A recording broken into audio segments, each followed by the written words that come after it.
প্রিয় অষ্টম শ্রেণীর শিক্ষার্থীরা, সবাই কেমন আছো? আশা করি সবাই খুব ভালো আছো। আজকে আমরা খুবই ইম্পর্ট্যান্ট একটা টপিক নিয়ে কথা বলবো। আমাদের অষ্টম শ্রেণীর যে বাংলা দ্বিতীয় পত্র রয়েছে, সেই বাংলা দ্বিতীয় পত্রের এমসিকিউ সলভিং ক্লাস আজকে। তো কেন আজকে আমরা এটা নিয়ে আসলাম?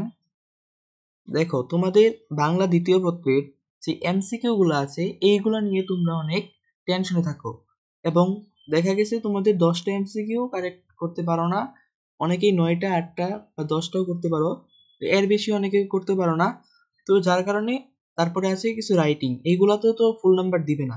তো সব মিলিয়ে দেখা যায় তোমার নাম্বার অনেক কম আসতেছে বা কম আসার সম্ভাবনা আছে। এই কারণে আমরা তোমাদের জন্য খুবই ইম্পর্টেন্ট একটা মডেল নিয়ে আসলাম। কেন মডেল নিয়ে আসলাম?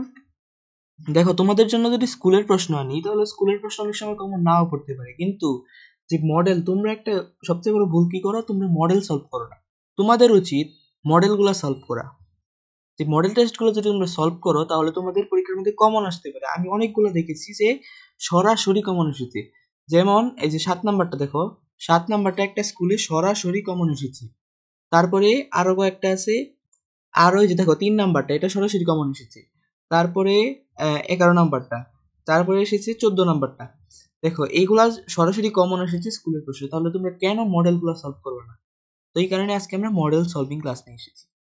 তো চলো, কথা না বাড়িয়ে আমরা আমাদের ক্লাসটা শুরু করে দিই। তোমরা মনোযোগ সহকারে উত্তরগুলো দেখো। যে ক্রিয়া অন্যের দ্বারা পরিচালিত হয় তাকে কোন ক্রিয়া বলে? যে ক্রিয়া অন্যের দ্বারা পরিচালিত হয় তাকে বলা হয় প্রযোজক ক্রিয়া। একের উত্তর হবে ছোট গ, প্রযোজক ক্রিয়া। বুঝছো? প্রযোজক ক্রিয়া অন্যের দ্বারা পরিচালিত হয়, যেমন ধরো শিক্ষক ছাত্রদের পড়াচ্ছেন, বা আহ, সে নিজে করে না, অন্যকে দিয়ে করায়, এগুলো হচ্ছে প্রযোজক ক্রিয়ার উদাহরণ। বা মা শিশুকে চাঁদ দেখাচ্ছেন, শিক্ষক ছাত্রদের বাংলা পড়াচ্ছেন, এইগুলাই। বুঝছো? এরপর দেখো, ধ্বনির অর্থপূর্ণ মিলনে কি গঠিত হয়? তোমরা সবাই জানো ধ্বনির অর্থপূর্ণ মিলনে গঠিত হয় শব্দ। ঠিক আছে? ভাষার প্রাণ কোনটি? ভাষার প্রাণ হলো অর্থপূর্ণ ধ্বনি। এটা খুবই ইম্পর্টেন্ট। আমি তোমাদেরকে বলতেছি, এটা কমন পেয়েও যেতে পারো, এটা অনেক সম্ভাবনা আছে। ভাষার প্রাণ কোনটি? ভাষার প্রাণ হচ্ছে অর্থপূর্ণ ধ্বনি। শ্মশান শব্দটির শুদ্ধ উচ্চারণ কোনটি? শ্মশান। দেখো, শ্মশানের শুদ্ধ উচ্চারণ হচ্ছে এটা। বাংলা ব্যাকরণে দুটি সন্নিহিত, বাংলা ব্যাকরণে সন্নিহিত দুটি ধ্বনির মিলনকে কি বলে? বাংলা ব্যাকরণে সন্নিহিত দুটি ধ্বনির মিলনকে বলা হয় সন্ধি। ঠিক আছে?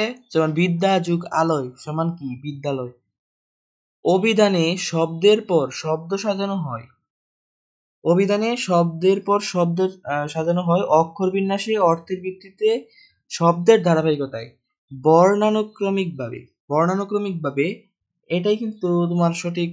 আহ হ্যাঁ, বর্ণানুক্রমিকভাবে এটা তোমার সঠিক হবে।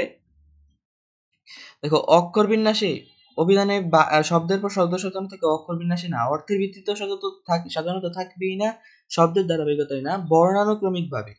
ঠিক আছে? মানে তোমার বর্ণানুক্রমিক ভাবে, বর্ণের ক্রমিক অনুসারে। নিচের কোন শব্দের শেষে ইনি প্রত্যয় যোগ করে স্ত্রীবাচক শব্দ গঠিত হয়? আমি বলছি, এটা ইম্পর্টেন্ট, এটা আমি সরাসরি দেখেছি, একটা সরকারি স্কুলের প্রশ্ন এসেছে। তো গুয়ালা, এটার সাথে ইনি প্রত্যয় যুগে স্ত্রীবাচক শব্দ গঠিত হয়, গুয়ালিনী। ঠিক আছে? ভাববাচক বিশেষ্য কোনটি? ভাববাচক বিশেষ্য। ভাববাচক বিশেষ্য কোনটি? এটার অপশন কি কি দেওয়া আছে দেখো। অপশন হচ্ছে পানি, ভোজন, জনতা, সভা। ভাববাচক বিশেষ্য হচ্ছে ভোজন। কেন ভোজন হয়েছে সবাই তোমরা এটা খুব ভালো করে বুঝতে পারতেছো। আচ্ছা, তোমাদের ক্লিয়ার হওয়ার জন্য আমি বলে দিচ্ছি, ভাববাচক বিশেষ্য হচ্ছে যে বিশেষ্য পদ দ্বারা ক্রিয়ার ভাব বা কাজের নাম বোঝায় তাকে ভাববাচক বিশেষ্য বা ক্রিয়াবাচক বিশেষ্য বলে। যেমন তোমার এগুলোর উদাহরণ কি, তোমরা উদাহরণগুলো মনে রাখবা, তাহলে তোমাদের জন্য ইজি হয়ে যাবে। ভোজন, শয়ন, দর্শন, গমন, শ্রবণ, করা, দেখা, শোনা, এইগুলাই হচ্ছে ভাববাচক বিশেষ্য। তাহলে দেখো, ভোজন কিন্তু আছে এখানে। ভাব, যে বিশেষ্য পদ দ্বারা ক্রিয়ার ভাব বা কাজের নাম বুঝায় তাকে বলা হয় ভাববাচক বিশেষ্য।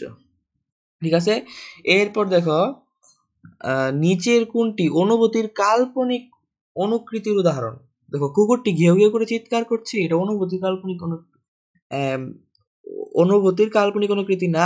গুড় গুড় করে মেঘ ডাকছে, এটাও কিন্তু না। মেয়েটি গুনগুন করে গান গাইছে, এটাও কিন্তু না। ভয়ে গা ছমছম করছে, এটা হচ্ছে অনুভূতির কাল্পনিক অনুকৃতি।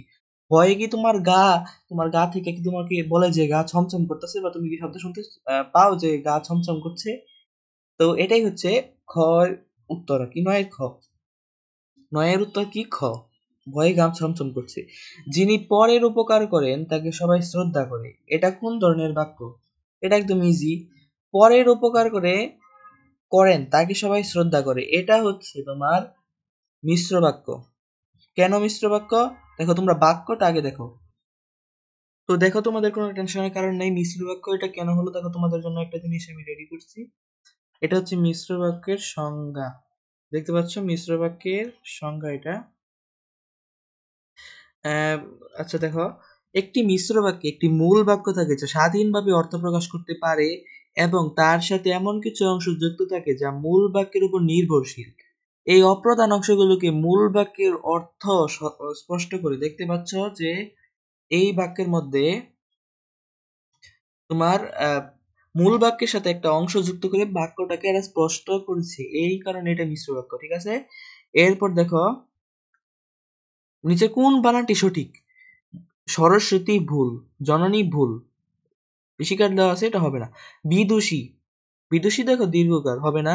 বিদুষী, এটা এটা ঠিক আছে। বিদুষী মানে কি? জ্ঞানী বা সুশিক্ষিত মহিলা। ঠিক আছে, অর্থটা তোমাদের জেনে রাখা ইম্পর্টেন্ট। এরপর দেখো, তোমাকে আমি কথা দিলাম, এবার কি কথা শব্দটি কি অর্থে ব্যবহৃত হয়েছে? তোমাকে আমি কথা দিলাম এই জায়গার মধ্যে ব্যবহৃত হয়েছে প্রতিশ্রুতি হিসাবে। তোমাকে আমি কথা দিলাম।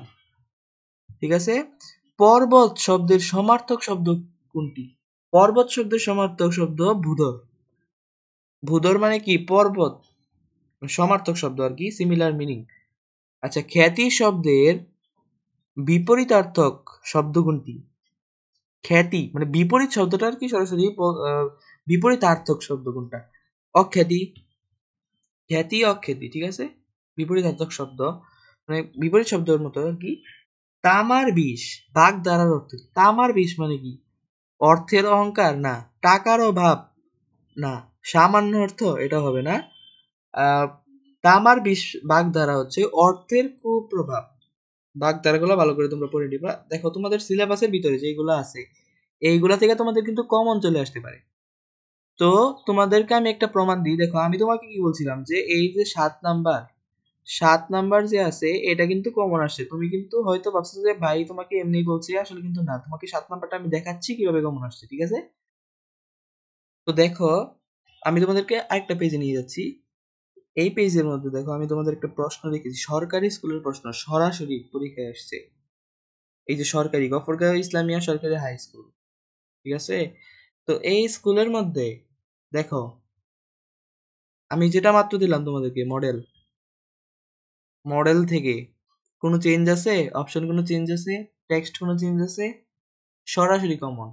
তো এই কারণেই আমি তোমাদেরকে বলতেছি যে তোমরা এগুলা সলভ করো, মডেলগুলো সলভ করো, তোমাদের ইজি কমন পড়বে। আর দেখো বস্তুর ধ্বনির অনুকৃতি কোনটি?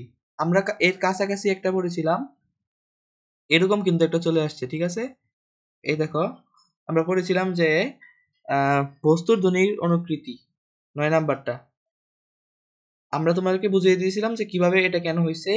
তো দেখো এটা কিন্তু সরাসরি কমন পড়ছে, একটু চেঞ্জ হলেও সরাসরি কমন। দেখো আর এইগুলা তোমাদের মোটামুটি বই থেকে আসছে। আর মডেলগুলো সলভ করে দেখো কিরকম তোমাদের ইমপ্রুভমেন্ট হবে। আর এই ক্লাসের সলভিং ক্লাস চাইলে তোমরা চ্যানেল থেকে করে আসতে পারো, ডেসক্রিপশনে লিংক দিয়ে দিব। তো সবাই ভালো থাকবা, সুস্থ থাকবা। বাংলা সেকেন্ড পেপার নিয়ে কোনো টেনশন করবে না। আসসালামু আলাইকুম ওয়া রাহমাতুল্লাহ।